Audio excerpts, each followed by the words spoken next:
అందరూ డాక్టర్ దగ్గర నిజాయితీగా ఉండాలి అని అంటారు. సో మీరు చెప్పండి, అసలు డెంటిస్ట్ దగ్గరికి మీరు ఎన్ని రోజులకు ఒకసారి వచ్చి విజిట్ చేస్తారు? 6 మంత్స్కి ఒకసారి వస్తారా? 1 ఇయర్కి ఒకసారి వస్తారా? అసలు నొప్పి వచ్చినప్పుడే వస్తారా? నొప్పి వస్తే కూడా ఎప్పటికో వస్తారా?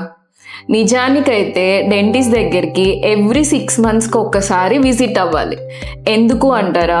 6 మంత్స్కి ఒకసారి విజిట్ అయినప్పుడు మీకు టీత్ ప్రాబ్లమ్స్ లైక్ మేజర్ అయితే తప్ప పెయిన్ ఏది రాదు. అంటే పుచ్చులు ఉన్నప్పుడు అవి చిన్నగా ఉంటే పెయిన్ అనేది డెఫినెట్లీ 100% ఉండదు.